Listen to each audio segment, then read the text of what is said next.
Bueno, listo, vamos a ir a Efesios. ¿Listo? Estamos ahí parados de 1 Timoteo un poquito. Vamos a ir a Efesios. Vamos a ir a Efesios al capítulo 4. Vamos a ir a Efesios al capítulo 4. ¿Listos? ¿Llegaron a Efesios capítulo 4? Si ya llegaron, digan amén. Si no han llegado, digan no amén. Bueno, este libro de Efesios es un libro que Pablo le escribió a esta iglesia ahí a los hermanos de Éfeso. Es una carta que habla específicamente sobre qué es la iglesia, cómo se conforma la iglesia.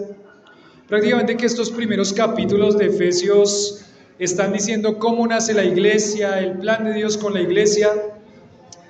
Pero desde el capítulo 4 en adelante, lo que va a hacer Pablo es decir cómo es la interacción de la iglesia, cómo es que debe vivir la iglesia, y prácticamente es que lo pone en algo muy práctico. Esta es la forma como la iglesia debe vivir y cómo la iglesia va a dar gloria a Dios. Si ustedes ven en Efesios 3, versículo 20, ¿tienen ahí 3:20 de Efesios? ¿Sí? Efesios 3:20 dice: y aquel que es poderoso para hacer todas las cosas mucho más abundantemente de lo que pedimos o entendemos, según el poder que actúa en nosotros. ¿Y qué dice ahí? A Él sea gloria, ¿en dónde? En la iglesia, en Cristo Jesús, por todas las edades, por los siglos de los siglos. A Dios sea gloria, ¿en dónde? En la iglesia, ¿no? O sea, la iglesia existe para darle gloria ¿a quién? A Dios. Y entonces, desde el capítulo 4, él va a escribir cómo es que la iglesia le da gloria a Dios. ¿Cómo es que la iglesia le da gloria a Dios? Con la primera idea que Pablo empieza aquí en el capítulo 4 es con la siguiente, dando a entender lo que es la vida del cristiano. Miren el 4.1. Dice el 4.1: yo pues, ¿qué dice? Preso en el Señor, os ruego que andéis como es digno de la vocación con que fuisteis llamados. Y yo le puse el título de esta predicación: el crecimiento del cristiano. ¿Cómo se llama? El crecimiento del cristiano. El crecimiento del cristiano. Y le puse el crecimiento del cristiano hablando de toda esta estrategia de crecimiento, porque vamos a llegar a los versículos 14 al 16 y nos va a mostrar más específicamente cómo es que una iglesia crece. ¿Cómo es que una iglesia crece? Entonces él dice acá: yo pues preso en el Señor, os ruego que andéis como es dignos de la vocación con que fuisteis llamados. Versículo 2: con toda humildad y mansedumbre, soportándoos ¿con qué? Con paciencia los unos a los otros en amor, solícitos en guardar la unidad del espíritu en el vínculo de paz. Un cuerpo, un espíritu, como fuisteis también llamados en una misma esperanza de vuestra vocación. Un Señor, una fe, un bautismo, un Dios y Padre de todos, el cual es sobre todos, es por todos y en todos. Y esta primera sección, lo que Pablo está intentando aquí escribirles a la iglesia en Éfeso, es que la iglesia va a dar gloria a Dios y la iglesia va a crecer en la medida que esa iglesia se mantenga como unida. Ya se lo había dicho Pablo a los corintios, ¿recuerdan?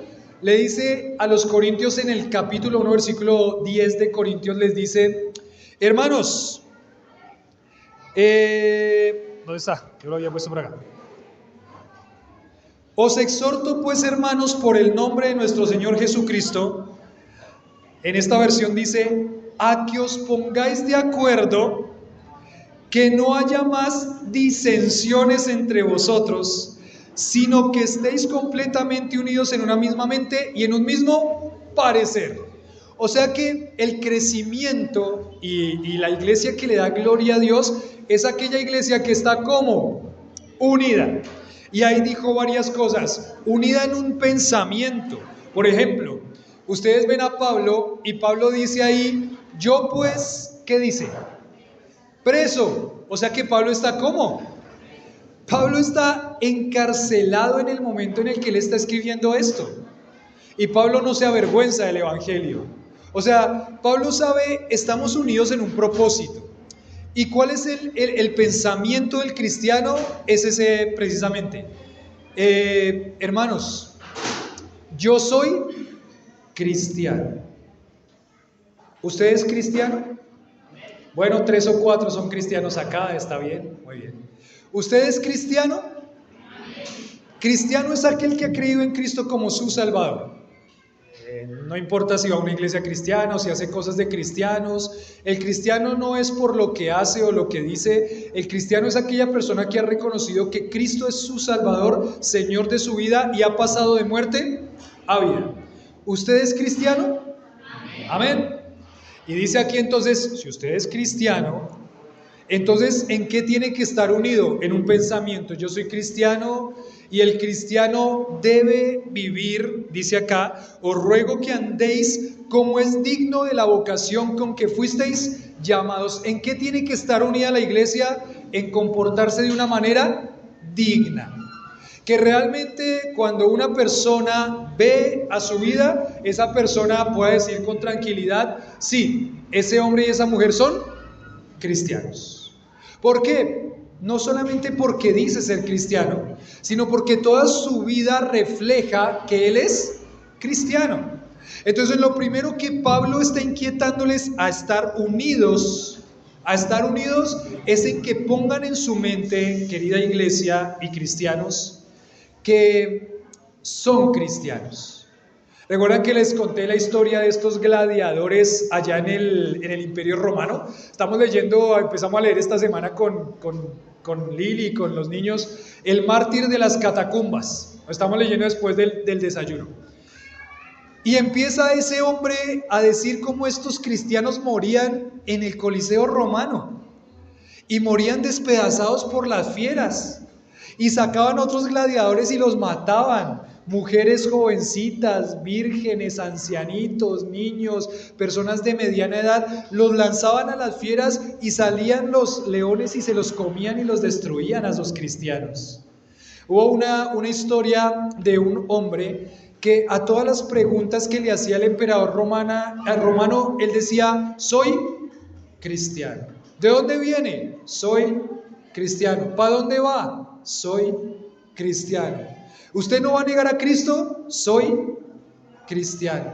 Y lo llevaron a la tumba, a la muerte, porque él es cristiano. Creo que en el entendimiento de Pablo, la iglesia que va a glorificar a Dios es aquella iglesia que está unida, ¿no? Le acaba de decir, unidos en guardar la unidad. Unidos en guardar el espíritu en el vínculo de la paz, un cuerpo, un espíritu, una fe, un bautismo. O sea, toda mi mente como iglesia y como individuo tiene que pensar, yo soy cristiano y debo vivir como cristiano. Y mi actuar debe ser el actuar de un cristiano y mi pensamiento debe ser el pensamiento de un cristiano, porque yo a todas las respuestas de mi vida debería decir, soy cristiano. Aquí hay un hombre que está preso. Este cristiano está unido en no avergonzarse. Este cristiano se comporta de una manera digna del Evangelio. Este cristiano reconoce que ha sido llamado a vivir esa vida digna del Evangelio. El Señor nos llama a vivir. Os ruego que andéis como es digno de la vocación con que fuisteis llamados. Usted ha sido llamado al creer en Cristo como su Salvador a ser cristiano.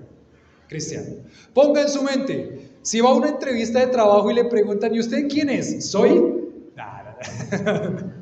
Pero tiene que verse y tiene que vivir, porque nosotros somos cristianos. Y aquel cristiano que va a crecer y aquella iglesia que va a crecer es aquel cristiano e iglesia que están unidos en esa mente. Somos cristianos y vivimos ¿para quién? Para Cristo. ¿Y a quién seguimos? A Cristo. Esa palabra cristiano, Cuando empezó en Hechos, empezaron a llamar a los cristianos por primera vez en Antioquía. ¿Ustedes sabían que esa palabra cristiano era una palabra despectiva? Cuando empezaron a llamar los cristianos por primera vez en Antioquía, era porque decían, esos de ese camino siguen ¿a quién? A Cristo. Parece que fueran cristianos, porque son Cristos, quieren ser Cristos pequeños. Era una forma de hacerlos sentir mal a los cristianos. A los cristianos. Tremendo, ¿no? Era una forma de casi que hacerlos sentir poco a los cristianos. Pero eso somos. Porque ellos identificaban a los cristianos como aquellos que querían ser como ¿quién?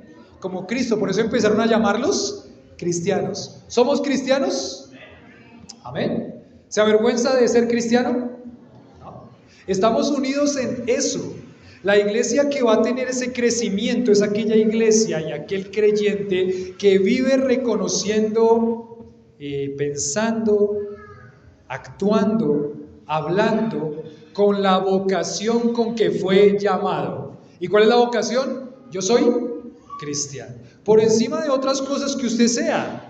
Usted es un deportista, usted es un trabajador, usted es un estudiante, usted es un profe, usted es eso y Dios le ha permitido hacer eso.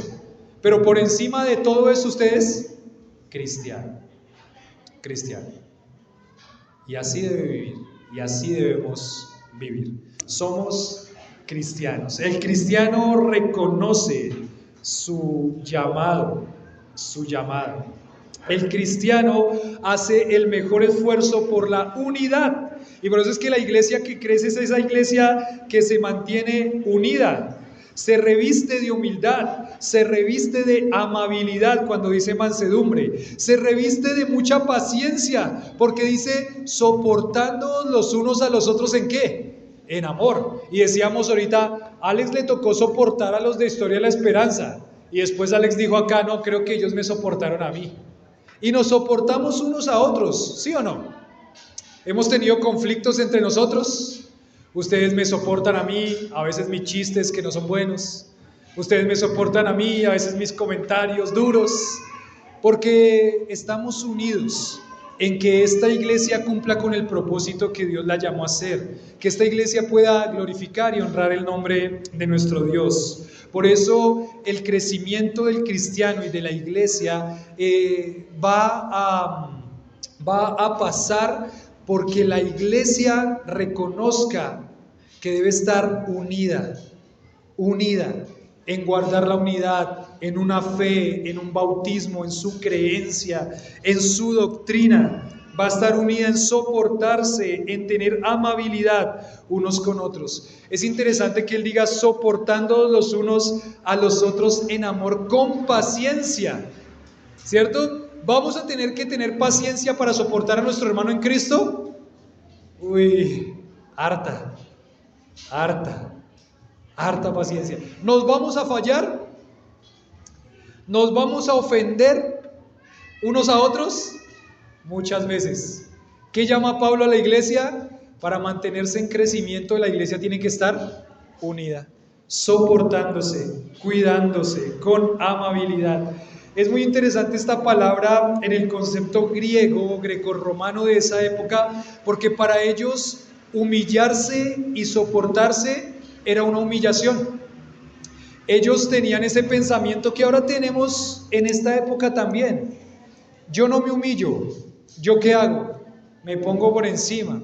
Si yo tengo que pasar por encima del que sea, no importa, tengo que pasar. Y el que se me atraviese en mi camino, ¿qué voy a hacer? Me lo llevo por delante. No importa cuántas personas tenga que pasarles por encima para lograr mis metas y objetivos. Ese era el pensamiento grecorromano. Igual ahorita, ¿no? Igual ahorita. La iglesia no vive así. La iglesia no es aquella iglesia que no le importan sus hermanos. La iglesia no es aquella iglesia que no se cuida. La iglesia no es aquella iglesia que cada uno va por su rumbo como una rueda suelta y a nadie le interesa. No, no. La iglesia unida es aquella que se cuida, que se soporta, que se ama. Son términos cristianos específicamente. Porque somos ¿qué? Cristianos. ¿Somos qué? Cristianos. Y así debemos vivir. Lo pone con referencia al amor de Cristo, los unos a los otros en amor. Ahora dice acá, del versículo 8, dice 7, pero a cada uno de nosotros fue dada la gracia conforme a la medida del don de Cristo, por lo cual dice, subiendo a lo alto, yo cautivo a la cautividad, dio dones a los hombres, y eso de que subió, ¿qué es? Sino que también había descendido primero a las partes más bajas de la tierra. El que descendió es el mismo que también subió por encima de todos los cielos para llenarlo todo. Y el mismo que hizo, constituyó a unos apóstoles, a otros profetas, a otros evangelistas, a otros pastores y maestros. ¿Con qué objetivo? Versículo 12. ¿A fin de qué? Perfeccionar a los santos para la obra del ministerio, para la edificación del cuerpo de Cristo. ¿Hasta cuándo? Hasta que todos lleguemos a la unidad de la fe, al conocimiento del Hijo de Dios, a un varón perfecto, a la medida de la estatura de la plenitud de Cristo, para que ya no seamos ¿qué? Niños fluctuantes, llevados por doquiera de todo viento de doctrina, por estratagemas de hombres que para engañar emplean con astucia las artimañas del error, sino que siguiendo la verdad en amor, crezcamos en todo en aquel que es la cabeza, esto es Cristo, de quien todo el cuerpo, bien concertado y unido entre sí por todas las coyunturas que se ayudan mutuamente, según la actividad propia de cada miembro, recibe su crecimiento para ir edificándose en amor. Bueno, en la siguiente parte entonces Pablo dice, bueno, la iglesia que va a crecer y que va a dar gloria a Dios es la que está unida. En segundo lugar, la iglesia que va a crecer y que va a dar gloria a Dios es aquella iglesia y aquel cristiano que entiende de dónde viene todo y qué es lo que tiene que hacer. Entonces, por ejemplo, ahí dice, cada uno recibió un don del Señor. Cada uno recibió un regalo del Señor. Pero es más, Cristo bajó y descendió para morir por nosotros, pero no solamente para eso. También Él dice que constituye. ¿A quién constituye? Versículo 11. Dice, y Él mismo constituyó a unos ¿qué? Apóstoles, a otros profetas, a otros evangelistas y a otros pastores y maestros. La iglesia se edificó sobre el fundamento de los apóstoles. Los profetas también ayudaron en toda esa edificación de la iglesia. Después vinieron los evangelistas, que fueron los que extendieron el mensaje ¿a dónde? A todo el mundo. Y esas iglesias que se fueron fundando, esas iglesias empezaron a tener la necesidad de alguien que fuera llevando el gobierno de esa iglesia. ¿Quién fue? Los pastores y los maestros. La iglesia entiende en unidad que Dios constituyó a estos pastores y maestros para que sean los que guían la iglesia. Pero también Él constituye a estos pastores y maestros para que guíen la iglesia, pero también le da una cantidad de regalos a la iglesia que son las personas. Cada uno de los hermanos que está aquí en este momento son un regalo de Dios para esta iglesia. Y ese regalo de Dios para esta iglesia viene con regalos. ¿Cómo así que es un regalo que viene con regalos? No sé si alguna vez usted abrió un regalo y adentro de ese regalo venía otro regalo y adentro de ese regalo venía otro regalo. ¿Alguna vez le pasó eso? A mí nunca. No me dieron nada de Navidad ni siquiera. Sí me dieron, sí. Pero regalos, cada uno de los hermanos que Dios pone en una iglesia son regalos, dones que Dios da a la iglesia. Y cada uno de esos dones viene con más regalos. Cada uno de ustedes que son creyentes y que pertenecen a esta iglesia viene lleno de regalos. Usted dice, ¿sí? Pues yo pensé que yo venía era lleno de problemas. Nada. Viene con problemas, pero son regalos que Dios regala a una iglesia. Y esa iglesia a la cual Dios da regalos con pastores, esa iglesia a la cual Dios da regalos con personas creyentes, tienen un objetivo claro. Y el objetivo es equipamiento, servicio y construcción o crecimiento. Ahí dice ahí en el versículo 12, a fin de perfeccionar. Esa palabra perfeccionar es equipar. O sea que cada uno de nosotros tenemos un objetivo claro. Lo que debe ser parte de mi vida para el crecimiento de la iglesia es que yo voy a ayudar a esta iglesia a que se vaya equipando.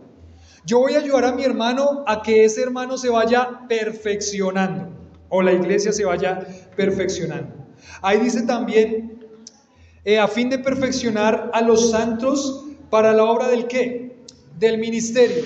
Eso quiere decir, hermano, que un día usted debe pasar de la banca ¿a dónde?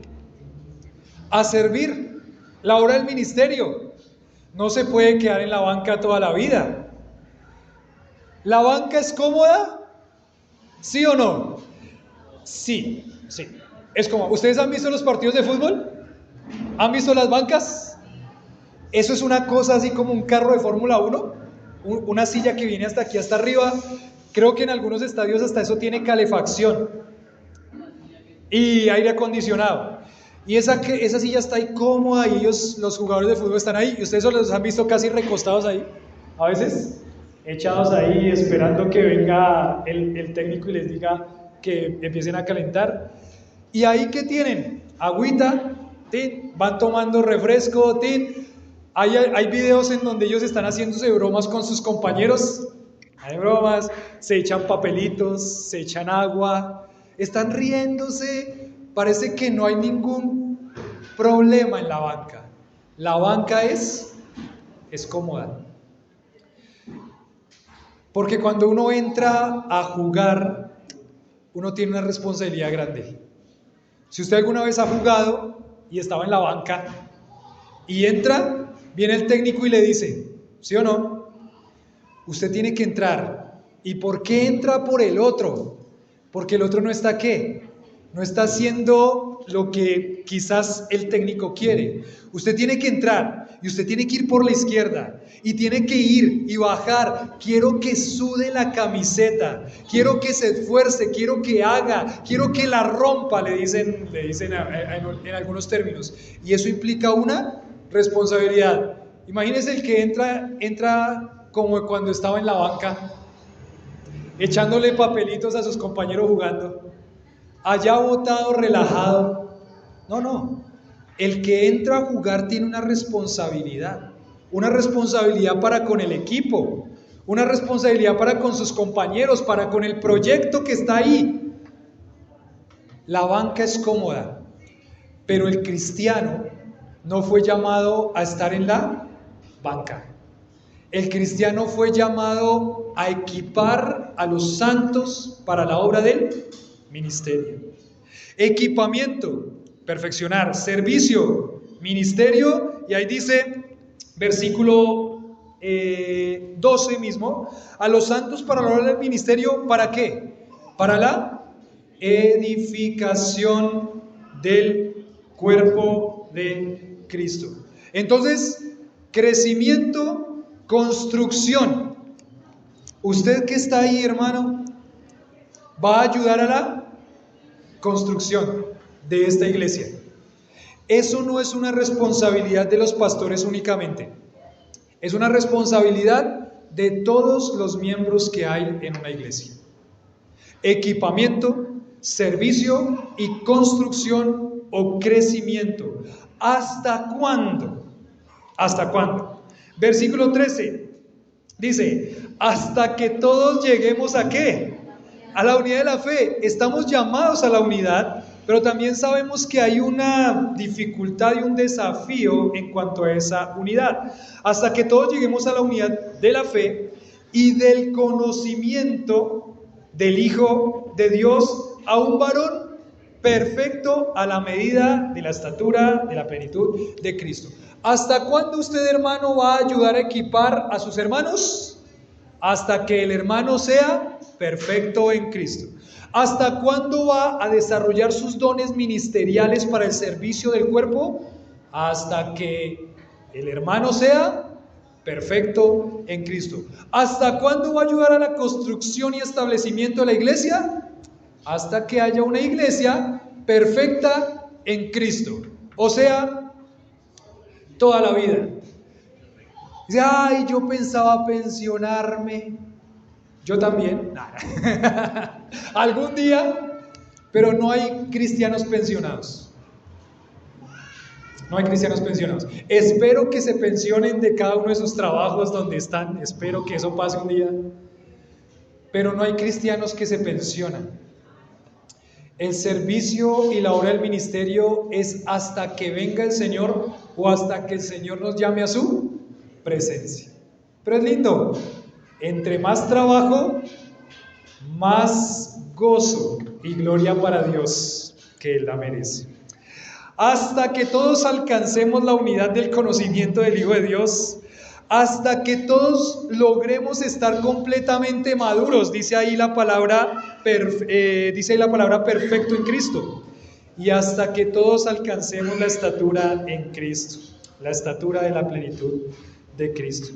Y ahí dice los resultados, dice el versículo 14, para que ya no seamos niños que fluctuantes, llevados por doquiera de todo viento de doctrina, por estratagema de hombres que para engañar emplean con astucias las artimañas del error. ¿Hasta cuándo? Hasta que maduremos. Prácticamente un comentario que encontré sería: hasta que ya usted no sea un bebecito inestable, de aquí para allá. No pasa mucho, acá en la iglesia no ha pasado mucho en estos 6 años, pero uno que otro pasan. Llegan aquí por un tiempo y después se van. Y cuando uno pregunta cómo ha sido su vida, de dónde viene, cómo viene, y uno empieza a indagar un poquito, ha estado como en 5, 6, 7, 8, 9, 10 congregaciones. Nunca pudo establecerse en ninguna.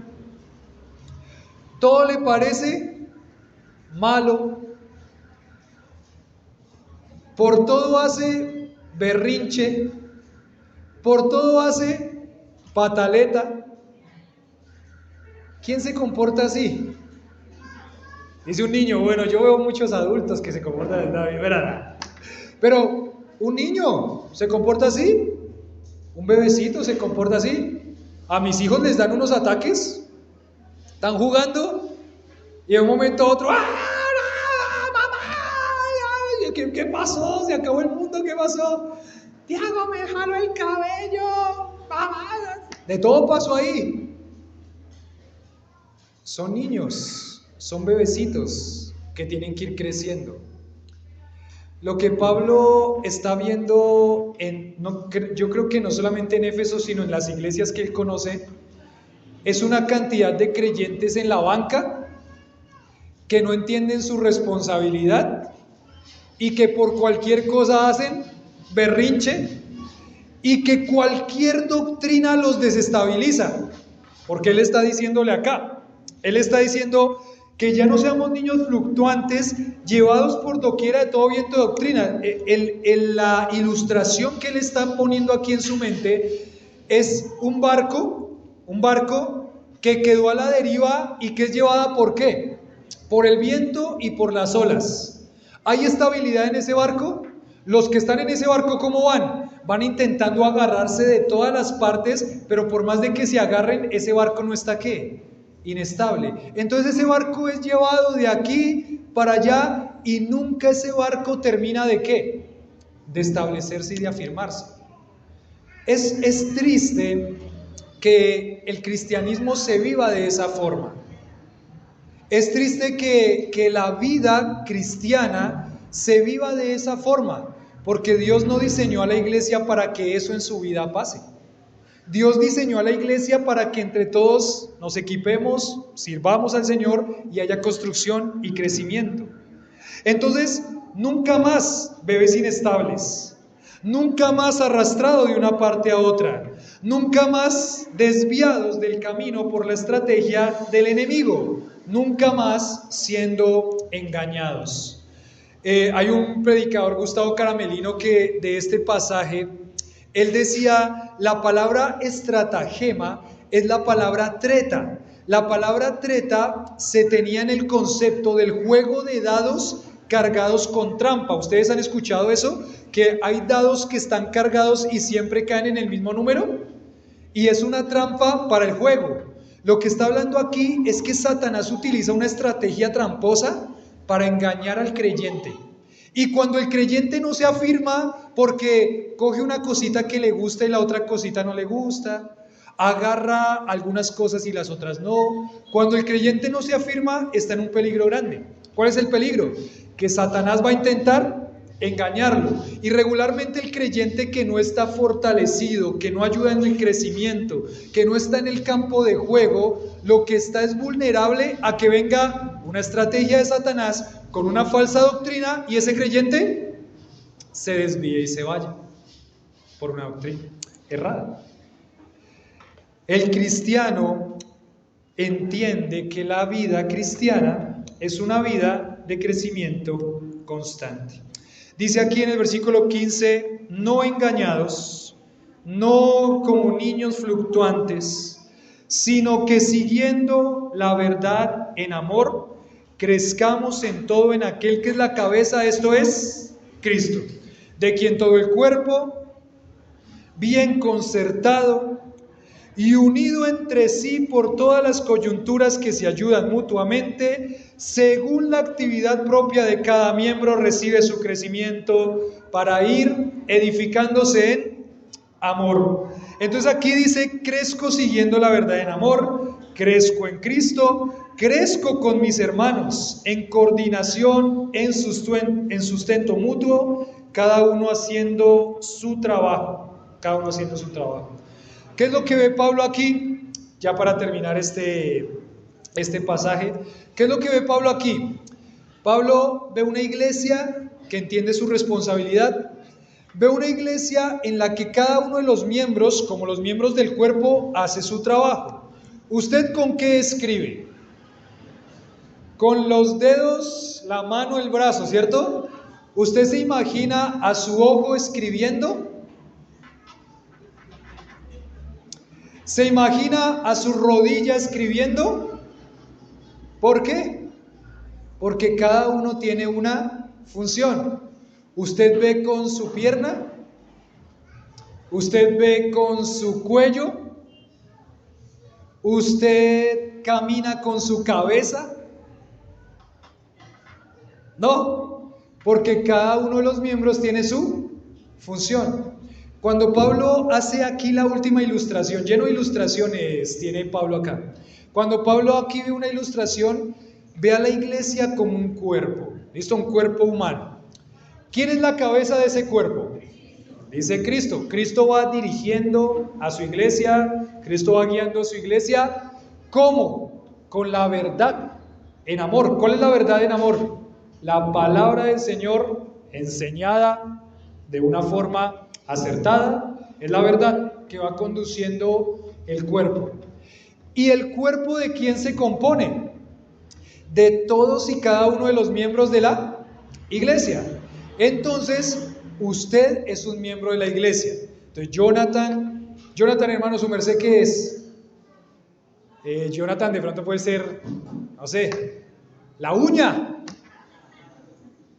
Mi hermano José, la pierna. Elizabeth, el hígado. No, yo no quiero ser el hígado. Pedro, algunos de sus miembros son visibles, otros no. Howard, el mugre de la uña. No, Howard. Tampoco. Howard, otro miembro. Andrés, otro miembro. Diego, otro miembro. Pero el problema es que cuando ese miembro no funciona, entonces ¿qué pasa? Afecta no solo el miembro, afecta todo el cuerpo. Y si usted es cristiano y es miembro de una iglesia, usted debe funcionar como miembro de la iglesia. Y ese funcionamiento como miembro de la iglesia, desarrollando lo que Dios le dio con sus dones espirituales, eso va a hacer que cada uno de nosotros y la iglesia vaya ¿qué? Creciendo. No hay cristianos en la banca. No hay cristianos que no funcionen. Debe anhelar el crecimiento de la iglesia para que esta iglesia dé gloria y honra al Señor. ¿Qué miembro quiere ser? Es interesante la pregunta, ¿no? ¿Qué miembro quieres ser? Ay, yo quiero ser el hombro. El hombro se ve, ¿cierto? Pero ¿qué miembro es cada miembro? Lo que Dios quiere que sea. Algunos miembros anhelarían ser otros, ¿cierto? De pronto el dedo dice, ay, a mí me gustaría ser pie. Bueno, le gustaría, pero no es. Porque es que, dedo. Pero no importa el miembro que usted sea. Lo importante es que en el lugar donde Dios lo ponga, con las capacidades que Dios lo ponga, desarróllelo para servicio, edificación y crecimiento del lugar donde Dios lo puso. En este caso, Iglesia Esperanza de Soacha. Iglesia Esperanza de Soacha. Y lo bonito y el resultado, mire lo que dice ahí el crecimiento de la iglesia. Todo el cuerpo, dice el 16, bien concertado, unido entre sí, por todas las coyunturas que se ayudan mutuamente, según la actividad propia de cada miembro, recibe su crecimiento para ir edificándose en amor. O sea, para terminar, usted necesita del cuerpo para crecer, ¿sí o no? Usted necesita la iglesia para crecer. ¿Usted se imagina un dedo andando por ahí solo? Les conté de mi punta del dedo, ¿no? Después de 8 días del accidente, fui a ver el trapito que tenía la punta del dedo y ahí estaba la punta del dedo. Y esa punta del dedo separada del cuerpo, ¿cómo estaba? Estaba rosadita, bonita. El dedo se movía así, allá. ¿Sabe cómo estaba? Estaba morado, era un cuero, no servía para nada. Porque un miembro no puede estar alejado del cuerpo. Y para que este cuerpo siga creciendo, se necesita que cada uno de los miembros haga lo que tiene que hacer. Hermanos, ánimo, para la gloria de Dios y para que su obra se siga extendiendo hasta lo último de la tierra. Amamos a la iglesia, amamos a cada uno de ustedes y damos gracias a Dios por sus vidas. Cada una de las personas que está aquí son una bendición, son un regalo de Dios. Y anhelamos y soñamos que esta iglesia siga creciendo hasta que venga el Señor. La responsabilidad de cada uno de nosotros. Reciba su crecimiento para ir edificándose en amor.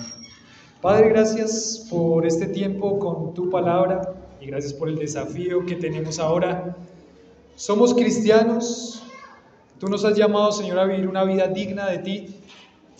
No es fácil, Señor, pero ayúdanos porque estamos dispuestos a que eso pase. Agradeciendo, Señor, la salvación, agradeciendo, Señor, lo que tú hiciste por nosotros. Ahora nosotros también queremos que eso sea vivo y real en nuestra vida y en nuestra iglesia. Padre, oramos, dejando en tus manos toda nuestra vida. Necesitamos batallar contra nuestro propio corazón.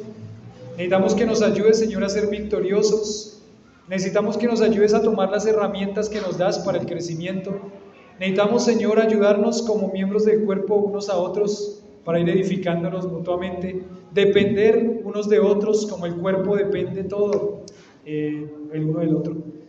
Señor, gracias por este cuerpo que has formado, que vas formando y que vas a seguir formando aquí en este lugar, aquí en Soacha, y te pedimos, Señor, que tú sigas siendo glorificado de aquí hasta el último de la tierra. Padre, obra en nuestro corazón y que este desafío podamos tomarlo en convicción. En el nombre de Jesús oramos. Amén.